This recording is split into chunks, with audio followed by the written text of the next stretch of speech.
Ребят, всем здравствуйте!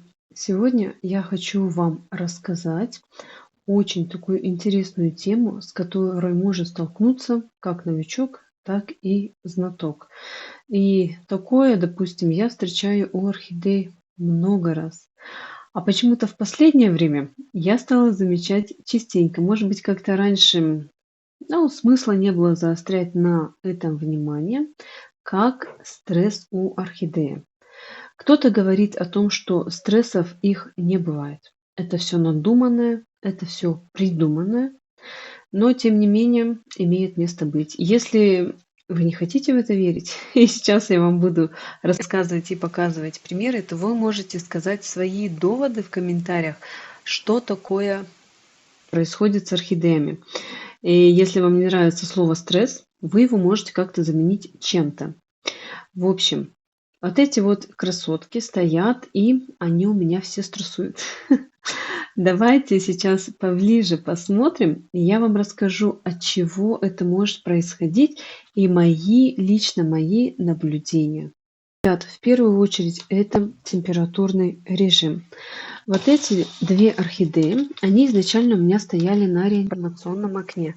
Но так как имеет место быть именно одна орхидея ушла, допустим, отправилась на здоровое место, другая орхидея на реанимационное окно встает, ну, это взаимозамещение, так скажем. И эти две орхидеи у меня прекрасно адаптировались после того, как я их оставила себе.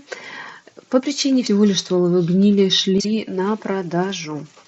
И реанимационное окно на время зимы, оно является, ну а в принципе все другие окна уже на данный момент, они все теплые. Но тогда, когда они там адаптировались, они стояли на самом хорошем окне. Освещение есть у всех, на самом теплом окне. Сейчас я их перенесла на кухню.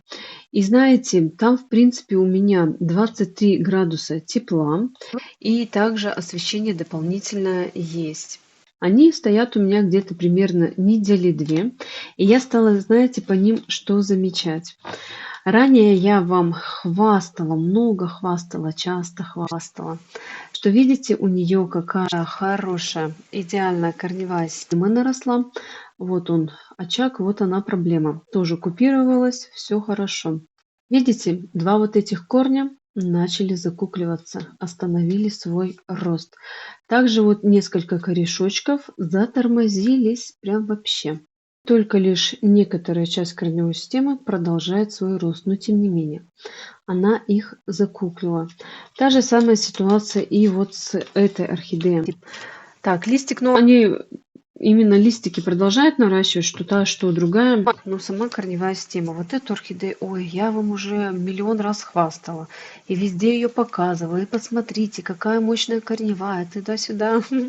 Все идеально. А на сегодняшний день, после того, как я ее перенесла на другое окно, также начинает куклить корневую, буквально несколько корней, которая остается активной, все остальное уже не активное. И также от основания вот они все корешочки закуклились. И это, ребят, конечно, говорит о том, что орхидеи, вот эти две, по крайней мере, находятся в состоянии стресса. Лишь только потому, что поменялись условия содержания. Вообще, вот если взять, да, каждое окно, допустим, каждый стеллаж, да вообще каждое любое место, где находятся и стоят у вас орхидеи, они имеют свой микроклимат, так скажем. Да, вообще даже любая комната имеет свой микроклимат.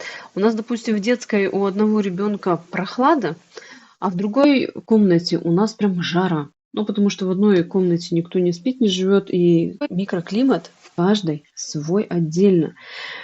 И эти орхидеи повели себя именно вот так, что они начинают закукливать корешочки. Но при этом у орхидей хороший нормальный тургор.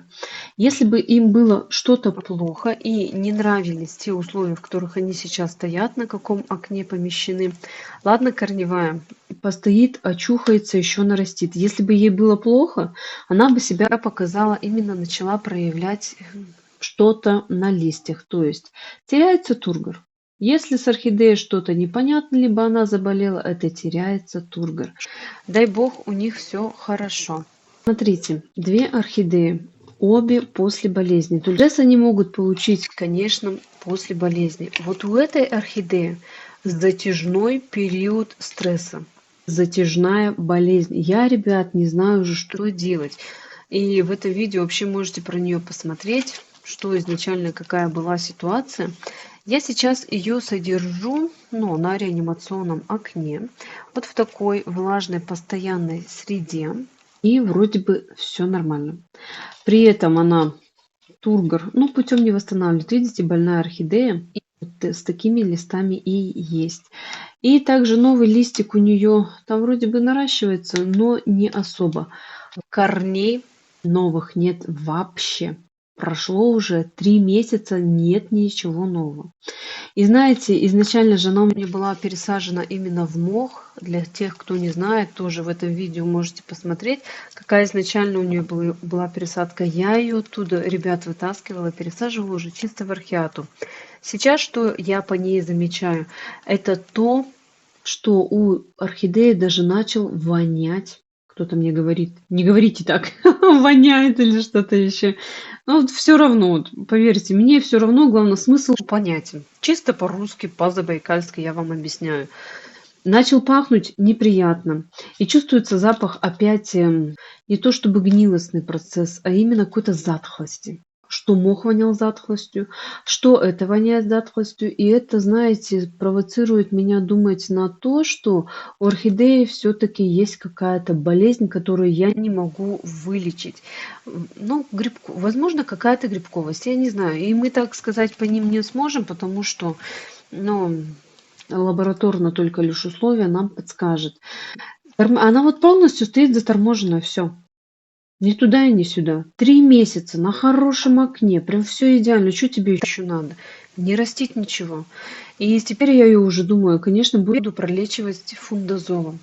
Возможно, вот у нее здесь есть потеря корешочка, корневая гниль, и вот эта вот болезнь какая-то же ведь грибковость ее провоцирует на эту болезнь. Посмотрим. Буду теперь лечить ее уже тяжелой артиллерией. Если даже привикур ей не помогает, на что уж я хвалю привикур, а именно с ней он справиться не может. Это значит тяжелое какое-то течение болезни у этой орхидеи идет. Вот он стресс. Она ушла в глубокий стресс, она находится в заболевании, и поэтому она не может очухаться до сих пор. У нее нет ни новых листьев, ни новых корней. Данная орхидея после болезни и после пересадки. Изначально у нее наступила болезнь, корневая гниль. Эта красотка была у меня на продажу, но оставить я ее, вернее продать я ее не смогла, потому что заболела, корни загнили. Изначально стояла в своем заводском стаканчике, как только я заметила, что корневая система начала внутри ее стакана разрастаться, я сразу пересадила ее сюда. Думаю, а почему бы нет, с одной стороны? Ты в прекрасной идеальной форме, и все у тебя хорошо, и руки у хозяйки чешутся, и нужно срочно мне ее пересадить. И вот такая ситуация случилась. Это было все нарощенное. Теперь это все нарощенное, но стало вот таким вот гнилостным. Единственное, вот на низу корень, который есть, хороший. И вот эти сейчас, за счет чего она и растет, и держится молодчинка, это вот эти вот корни, которые у нее от основания растут. И листья также, вот эти два нижних, они маленечко, тургор у них не такой упругий, видите, вот даже сам по себе лист, его видно, что маленечко плоховатенько. А эти листики нормально. И решила ее сюда пересадить. И у орхидеи случился стресс. Она прям стрессанула моментально, корни у нее начали гнить. И вот, но как вот здесь, вот именно в этом случае, ребят, мы никогда угадать не сможем, как себя орхидея поведет на момент пересадки. Кто-то мне может сказать, что нужно было бы дождаться весны. Какая разница? Весна, зима. Если при моих зимних условиях орхидеи, даже на реанимационном окне наращивают все прекрасно и идеально, и при этом пересадка случается, не каждая же орхидея ведет себя вот так, начинает скидывать корни. Я говорю лишь об одном, что, скорее всего, сорт такой. Оказался прихотливый, вредный. Есть такие орхидейки, которые не любят, вот прям принципиально такие дамы, которые не любят, чтобы их трогали. Пересаживали. Лишний раз вот прям даже в руки не стоит такие орхидеи брать. И сейчас я даю ей противогрибковые препараты. Вот еще одна красавица, которая находится у меня в затяжном стрессе. Пересадку вы можете посмотреть тут. И получается, с момента пересадки прошло 2,5, да уже скоро 3 месяца. И у орхидеи, почему я вам ее не показываю, почему я вам не хвастаю, а потому что, ребят, хвастать даже и нечем. И показать-то мне вам что-то нового, интересного нечего. 3 месяца с момента пересадки нет ни одного нового корня. Может быть, там внутри грунта есть какие-то, но я их не вижу. По крайней мере, вот здесь у основания у горшка не вижу. Орхидея плохо наращивает тутбер. Можно было бы поставить на опоры, в принципе, тогда помочь ей немножечко. Сделаю я это сейчас после видео. И я ее поливаю. Я ее поливаю замачиванием. Я ее поливаю проливом, микрополивом. И с препаратами противогрибковыми, и с стимуляторами. Кто-то мне сейчас опять напишет, да, в комментариях. Вот корень единственный, который тоже рос. Сейчас только кручу-верчу. Вроде бы растет, тут единственный корешочек. И мне в комментариях, да, напишут, что вы их закормили, вы их залечили. Но, ребят, необходимо больные орхидеи, по моему мнению, по моему опыту, лечить. Орхидеи на восстановлении восстанавливать стимулирующими препаратами. Орхидеи здоровые можно удобрять. Все, вот смотрю на нее и думаю, что, скорее всего, у тебя будет скоро пересадка. Тебе что-то здесь не нравится, тебе что-то здесь не идет. Если орхидея в моей коллекции спустя 3 месяца, ну, будем говорить о том, что 2,5 месяца, и ничего нет, значит, что-то не так. Значит, либо посадка неправильная, там грунты подобраны неправильно, либо внутри там что-то гниет, и что я не вижу. Хотя я всегда стараюсь вот эти вот корни, чтобы были показателем для наращивания. Есть новые корни, нет новых корней. Если их нету, то ты вообще в полном тоже стрессе можешь оказаться, не видя корневую систему вовсе. Посмотрим, мне не нравится. Вот мне такая картина, если честно, не нравится. И первый мой вердикт: ты, подруга, в стрессе. Также орхидея может находиться в затяжном стрессе. Это вот, который мне дали на передержку, моя подруга. Татьяна, тебе привет. Посмотришь сразу заодно свою орхидею. После покупки они могут уйти, ребят, в стресс. Но нам повезло с этой орхидеей. Цветение, я, знаете, на ней поэкспериментирую. Заодно вообще необходимо, конечно, это цветение убирать, так как я здесь обнаружила красного клеща. И поверю на ней аберон. Если цветочки от аберона скинутся, то лучше, ну не то, что лучше, значит будет такой показатель. Если цветочки не скинутся, значит обрабатывать при цветении орхидеи можно и будет все нормально. Но что хочу сказать, когда вы орхидеи покупаете, вы в основе при покупке видите состояние ее корней вот такой. То есть ни одного нового корня на момент покупки нет, активного корешочка нет. За исключением, не хочу хвастать, лишний раз рекламу давать, моих орхидей, которые покупаются у меня. Там прям корешули вообще идеально. Но со временем тоже могут закуклить, потому что транспортировки, условия различные. И вот такая вот, видите, нет новых корней. И это нормальный естественный процесс. Главное, чтобы корневая система не портилась. И такое происходит от того, что, как я вообще всегда говорю, условия содержания у садовника одни, в магазине другие, у вас абсолютно другие. И постоянная смена места для них, конечно, является вот таким вот фактором, что корешочки.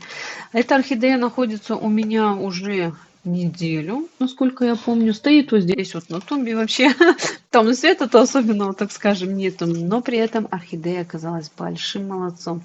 Сейчас она наращивает себе новый листик, которого не было. И начинает раскукливать себе новый корешочек.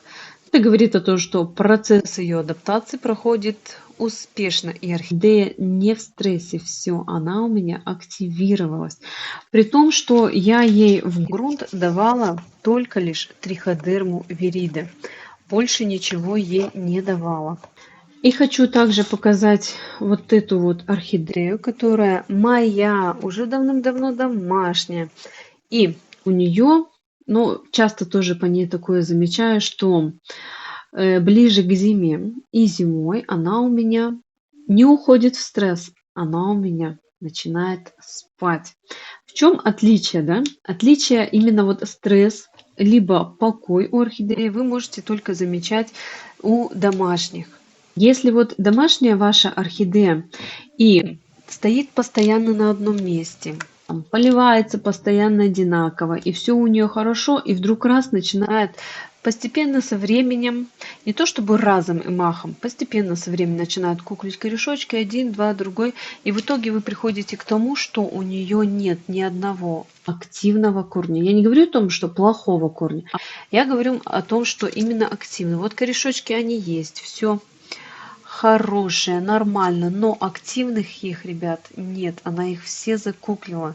И также вот здесь ничего нет, видите, хотела нарастить. Она живет на подоконнике, на обычном. Я ее особо не дергаю и особо ничем не пичкаю, не стимулирую. Такие орхидеи ни в коем случае не стоит удобрять и не стоит стимулировать. Если бы у нее случился стресс, если бы я ее перенесла с одного окна на другой, и она вот прям моментально корни начинает куклить. Это говорит о том, что у орхидеи стресс. Ну а это просто лишь-напросто находится в режиме покоя и ничем будоражить ее не нужно. Пусть орхидейка отдыхает летом красиво, пышно цвела, сорт Арлекин. И, ребят, орхидея обязательно необходимо, чтобы солнце, либо дополнительная подсветка была 12-16 часов.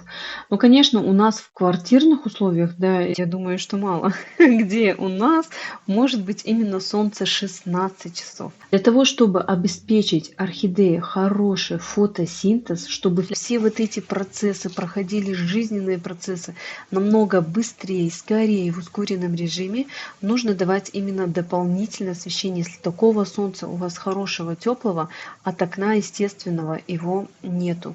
Если его нету, если, допустим, даже вот эту вот орхидею, пусть еще какая-то часть активных корней она есть, я ее вот тут вот здесь на тумбе поставлю и все. Не дам ей никакого солнца, ничего не дам. Она прям моментально начнет куклить корни, а в итоге она может вообще уснуть, так скажем, и вообще уйти в стрессовое состояние, в глубокое, что бы не хотелось. Но когда дополнительная подсветка и орхидеи, пусть да, маленечко стрессанула где-то процентов на 50, если судя по ее корневой системе, ну хотя бы, чем совсем вовсе иначе.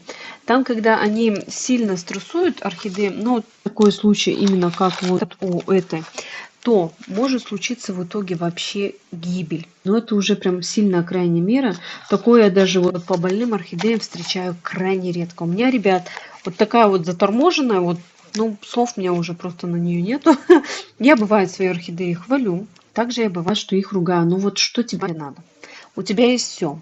Что вот тебе не хватает? Напишите мне в комментариях. Может, я что-то там, по-русски говоря, не догоняю.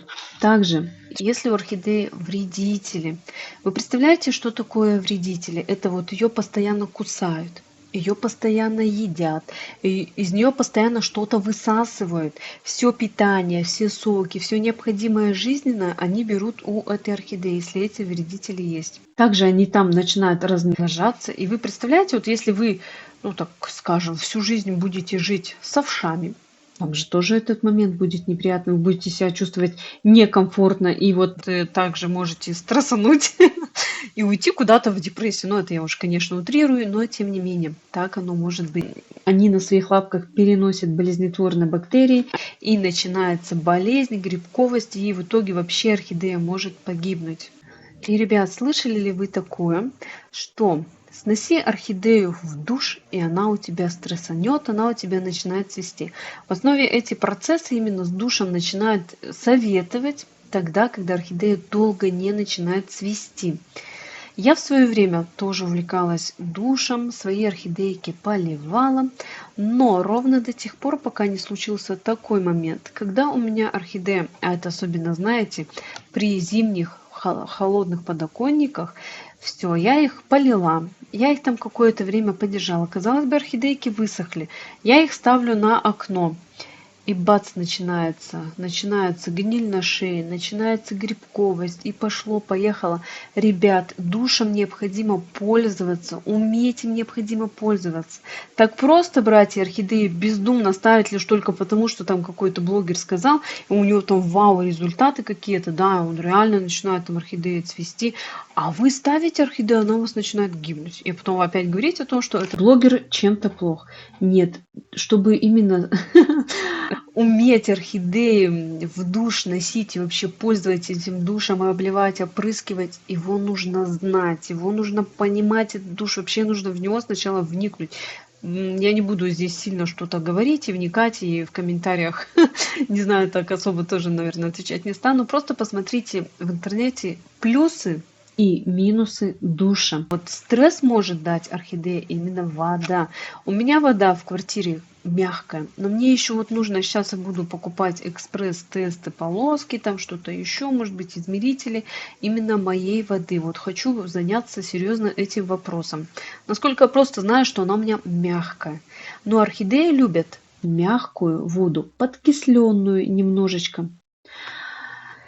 Стимулятор роста есть такой, многие блогеры про него говорят. Лимонная кислота. По мне, ребят, если честно, это дурь. Но дурь ровно тогда, когда вы не знаете pH своей воды и начинаете пичкать бездумно 1 грамм, 1 литр воды.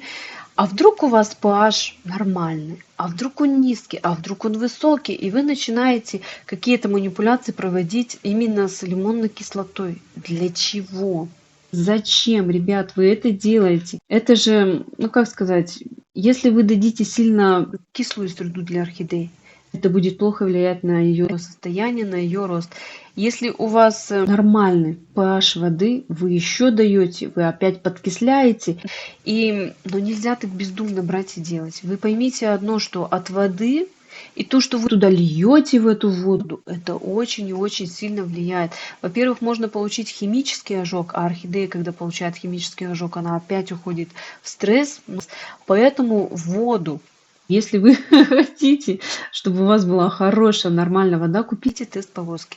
Выучите изначально свою воду, только потом начинайте давать туда лимонной кислоты.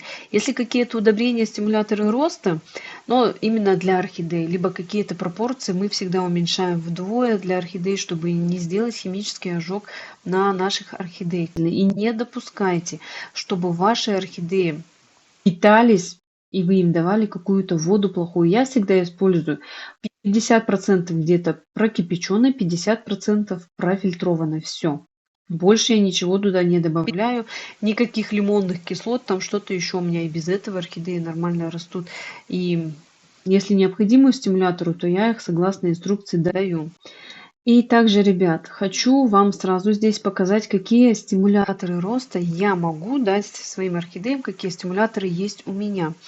В общем, как я ранее сказала, вот эта орхидея, которая у меня находится в спящем режиме, ну, насколько я понимаю, насколько я за ней слежу и наблюдаю, я ей ничего не даю вообще. Если вот эта орхидея, здесь уже нужно лечить, здесь грибковость, стимулятор роста ей на данный момент уже не подойдет, потому что пока еще весь корень этой проблемы у меня, ну так скажем, не ушел. Вот это орхидейки, которые мне дали на передержку, в принципе, я бы еще не давала ей никаких стимуляторов, потому что вновь купленная, и мы знаем, что они сильно напичканы изначально садовником. Дайте отдохнуть, дайте нормально адаптироваться. И единственное, к каким орхидеям можно прибегнуть и дать стимуляцию, вот этой орхидеи я также стимуляцию давать не буду, потому что видите состояние у нее какое. Я изначально, скорее всего, буду ей потрошить горшок и смотреть, что там внутри, а вдруг корневая гниль. И бывают такие тоже моменты, когда, ну, либо отдают, либо просто вообще консультируется и спрашивает, вытаскивает орхидею и показывает гниль корневую и спрашивает, что делали. Я давала янтарную кислоту, я давала там кислоту 5-ю, 10-ю. И видно, что вот орхидея, вот это же стимулирует. Оно, конечно, будет стимулировать рост листьев, рост корней. И она вот из последних сил прям его нарастила, прям как будто родила Как будто она его родила, она его не просто нарастила, она его выродила, этот корень. Вот типа на тебе, да, вот ты же меня стимулируешь, здесь ко мне лезешь постоянно. Вот на, получай тот самый заветный корешочек. А орхидейка-то болеет. На момент болезни необходимо орхидеи лечить. Убирайте все стимуляторы до тех пор, пока вы не вылечите эту проблему. Как только вот я как делаю на своих орхидеях, я увижу, что гниль остановилась. Вот у этой орхидеи, вот здесь вот снаружи, почему я и применяла изначально к ней после болезни, когда вылечила, начала применять стимулятор роста, я вот здесь вижу, что корневая нормальная, стабильная, хорошая, не порчащая. Даю стимуляторы, не помогает. И это, ребят, меня сподвигнуло на ту мысль, возможно, в ней сидит опять какая-то грибковость, которая не дает развития никакого. И только лишь вот к этим двум орхидеям, ну, может быть, еще, возможно, вот к этой, нет, к этой еще пока не буду, корневая гниль, она у нее остановилась не до конца. Мне необходимо этот процесс завершить. Вот эти вот две. Но я не буду ничего к ним применять, потому что я не люблю, вот честно, я не люблю лишний раз что-то дать, что-то попичкать, что-то чем-то побаловать. Конечно, с одной стороны, хочется сделать, но с другой стороны, я имею здравый ум, и я понимаю, что не всегда нужно это делать и это давать. Если орхидея только после пересадки, вот прям на момент пересадки, вот такой препарат вы можете применить. Радифарм. Он у меня есть в наличии, но можете купить где угодно, и вдруг он вам попадется. Обязательно. Он очень хороший антистрессовый препарат именно после пересадки. Покажу скоро орхидейку, одну, которая буквально с одного полива, перейдя на другое окно, вообще так 5 корней у нее новых выросло. Поэтому прекрасный, идеальный препарат. Увидите, обязательно берите. Есть у меня вот такой вот хитозан в жидкой форме, тоже в наличии есть хитозан в виде порошка. И вот такой вот янтарная кислота. Вот прямо люблю и все. 7 лет уже с орхидеями вместе, и с янтарной кислотой мы тоже вместе. Здесь присутствует янтарная кислота плюс хитозан. Здесь присутствует просто янтарная кислота. То есть вы можете даже просто вот так вот брать янтарная кислота, делать плюс хитозан. То же самое, но только вот уже готовое. Использовать еще можно янтарная кислота плюс аммиак. Тоже очень хороший стимулятор роста и антистрессовая. Вот такой есть HB101. Натуральный естественный виталайзер, является антистрессовым стимулирующим препаратом. Циркон. Ребят, вы мне верите или нет, что существует все-таки у орхидей стресс? Все наглядно показала, и думаю, что теперь уже не должно быть каких-то вопросов. Конечно, если есть какие-то у вас дополнения, о чем я где-то забыла, либо пропустила что-то сказать, вы можете мне об этом написать. И если у вас орхидея, чуть не забыла, после покупки вот это вот, допустим, ставите ее, не знаю вообще куда, она у вас начинает скидывать цветочки. Ну, там, раз сегодня скинула цветочек, через 3 дня еще, ну, вот постепенно скидывает, скидывает, скидывает. Это стресс. Сушит бутоны после покупки. Это стресс. Но если орхидея, вот вы ее поставили и утром открываете и смотрите, что вообще нет цветочков, они так все в один момент раз и уши свешали. А это, ребята, болезнь. Также орхидеи при стрессовых ситуациях могут не просто закукливать корни, а начать цвести. Есть такое тоже, что, как говорится, не сноси ты ее в душ, ты сноси ее на другое окно. Пусть она у тебя здесь постоит месяц-два. Через 2 месяца, если ты не заметила никакого роста, неси на другое окно. И с окна на окна, и каждый раз, получая вот этот стресс, орхидейки также могут начать цвести. Тот момент, что орхидеи начинают листья наращивать последующие мельче. Вот видите, изначально был, потом уже в моих условиях листики вот такие. Это тоже все является стрессовой ситуацией. Уже об этом рассказала, почему мельчание листика, как болезнь, это может провоцировать также и стресс. Думаю, что данное видео было для вас полезно. Всем всего самого доброго. Всем пока.